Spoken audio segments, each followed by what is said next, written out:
सभी हिंदू देवी देवताओं के अपने अपने वाहन हैं। आपने अवश्य गौर किया होगा कि ये वाहन कोई ना कोई पशु या पक्षी हैं।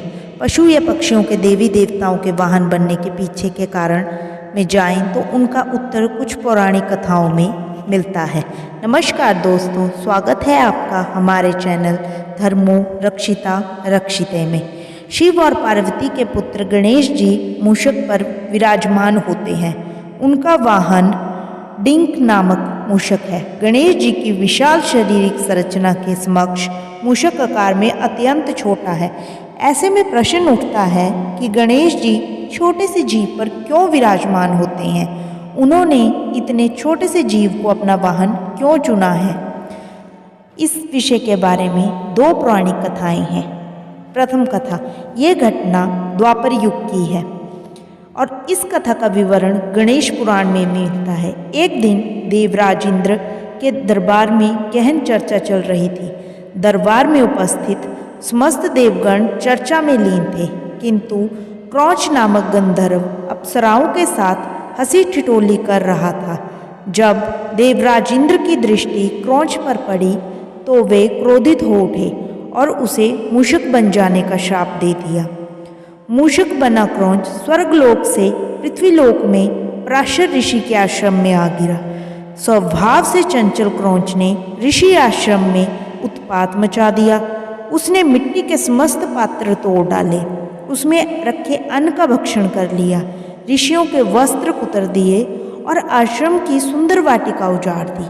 मूषक के इस उत्पात से पराशर ऋषि चिंतित हो गए और उससे छुटकारा दिलाने की प्रार्थना के लिए गणेश जी की शरण में पहुँचे। गणेश जी ने पराशर ऋषि की प्रार्थना स्वीकार कर ली और मूषक रूपी क्रौच को पकड़ने एक तेजस्वी पौष फेंका। पाश के बंधन से बचने क्रौच पाताल लोक भाग गया, किंतु पाश ने पाताल लोक तक उसका पीछा किया और उसे बंधक बनाकर गणेश जी के समक्ष खड़ा कर दिया। साक्षात गणेश जी को अपने समक्ष देख क्रौच भयभीत हो गया और अपने प्राणों की भिक्षा मांगने लगा।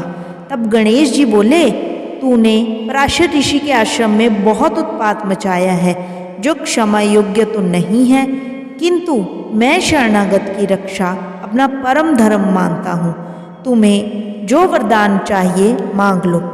गणेश जी की इस बात पर क्रौच का अहंकार जाग उठा और वो बोला, मुझे किसी वरदान की आवश्यकता नहीं है, आप चाहे तो मुझसे कोई वर मांग ले। अहंकारी क्रौच के इस कथन पर गणेश जी मंद मंद मुस्कुराए और बोले, ऐसा ही सही, मैं तुम्हें अपना वाहन बन जाने का वर मांगता हूँ। क्रौच के पास कोई अन्य विकल्प न था। अपने कथन अनुसार वो गणेश जी का वाहन बन गया। गणेश जी जैसे ही मूषक रूपी क्रौच पर आरूढ़ हुए, उनके भारी शरीर से वो दबने लगा और उसकी प्राणों पर बन आई। उसका सारा अहंकार चूर चूर हो गया और उसने गणेश जी से याचना की कि वे अपना वजन वाहन करने योग्य कर लें। गणेश जी ने वैसा ही किया। उस दिन से मूषक गणेश जी का वाहन बन गया और सदा उनकी सेवा में लगा रहा। गणेश जी के वाहन के रूप में उसका नाम डिंक पड़ा। गणेश जी की मूषक पर सवारी स्वार्थ पर विजय का संकेत है।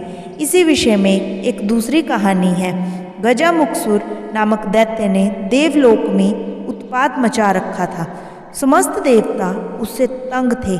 एक दिन सभी देवगण एकत्रित होकर गणेश जी की शरण में पहुँचे और उनसे गजमुखासुर दैत्य से मुक्ति दिलाने हेतु प्रार्थना करने लगे। देवताओं की रक्षा के लिए गणेश ने गजमुखसुर से युद्ध किया। इस युद्ध में गणेश जी का एक दांत टूट गया। इसी दांत से गणेश जी ने गजमुखसुरा पर प्रहार किया, जिससे बचने के लिए गजमुखसुर में मूषक का रूप धारण किया और युद्ध स्थल से भाग खड़ा हुआ, किंतु गणेश जी ने उसे पकड़ लिया। तब गजमुखासुर गणेश जी से क्षमा याचना करते हुए अपने प्राणों की भीख मांगने लगे। गणेश जी ने उसे क्षमा करके अपना वाहन बना लिया था। दोस्तों, अगर आपको हमारी ये कहानी पसंद आई हो तो हमारे वीडियो को लाइक करें और चैनल को ज़रूर सब्सक्राइब करें। धन्यवाद।